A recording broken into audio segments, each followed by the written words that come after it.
قرآن پڑھے ہیں، رکوع میں ہے، میری اپنی جو دنیا جو میں نے بنائی ہے وہ سخت ہے، میں رک نہیں رہا خدا کی بارگاہ میں جاتے، میں اس کی بارگاہ میں ہوں، پروردگار میں تیرے پاس کیا لے کے آیا ہوں۔ روز محشر انسان خدا کی بارگاہ میں کیا پیش کرے گا؟ قبر کو کیسے روشن، قبر کیسے روشن ہوگا؟ آپ سولر کی پلیٹیں لگا لیں قبر کے اوپر، لائٹ جل جائے گی، اندر روشن نہیں ہونے والی، اندر مجھے کچھ لے کے جانا ہے۔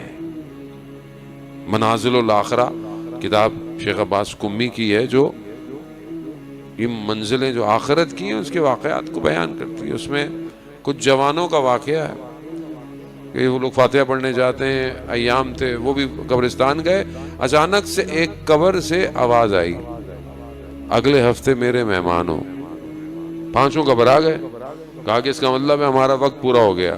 بڑی پوری تیاری کی کہ بس ہونے والا ہے، ہفتہ گزر گیا، موت نہیں آئی، تو کہا کہ چلو جا کر دیکھتے ہیں کہ قبر میں، جب کیسی قبر کے پاس گئے تو قبر کھلی ہوئی، قبر میں اندر ان کے لیے راستہ بنا ہوا، قبر کے اندر اتر گئے تو اندر جا کر دیکھا کہ سب باغات ہیں، سب کچھ لگا ہوا، اور ایک جوان خوبصورت۔ کہا کہ تم کون ہو؟ کہا میں اہل قبر ہوں، یہ قبر میری ہے، میں نے ہی تم لوگوں کو دعوت پہ بلایا تھا۔ کہا تم مجھے پہچانے نہیں؟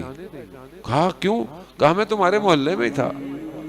کہا وہ جو کسائی کی دکان تھی وہ میری تھی۔ کہا مگر تمہارا رنگ؟ کہا خدا نے یہاں رنگ بدل دیا ہے۔ کہا تو کیا چیز تھی جو تمہیں یہاں پہنچی؟ کہا کچھ چیزیں زندگی میں میرے۔ کہا پہلی، کہا میں نماز کی پابندی کرتا تھا، اگر مشتری کلائنٹ آ جاتا تھا کہتا میں پورا گوشت لے لوں گا، مگر اگر نماز کا وقت ہوتا تو میں کہتا تھا رک جاؤ، جس نے رزق دینا ہے وہ بلا رہا ہے۔ ایمان یہی ہے۔ کہا دوسرا، کہا میں اپنی ماں کی بڑی خدمت کرتا تھا، مریض تھی، خدا نے مجھے اس کے بدلے میں یہ دیا۔ خود روشن کرنی ہے، کوئی کام نہیں آئے گا جانے محترم۔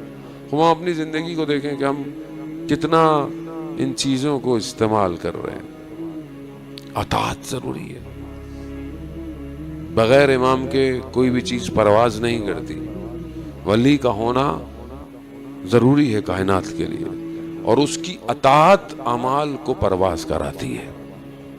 بغیر ولایت وجود کے انسان آگے نہیں بڑھ سکتا۔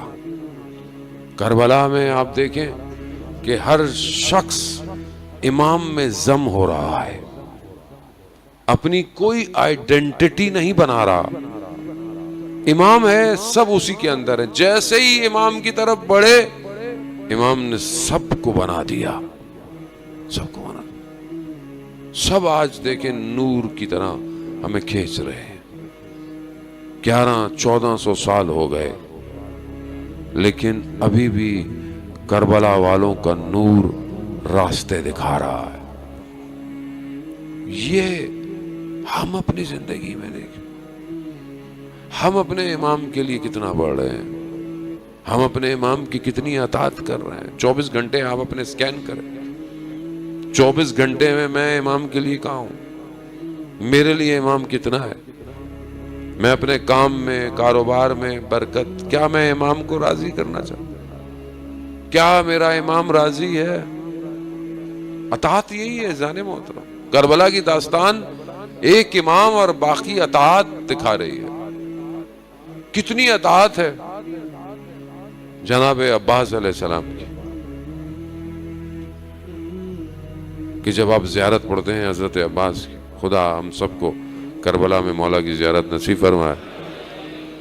السلام علیکہ یا عبد صالح، میرا سلام ہو عبد صالح۔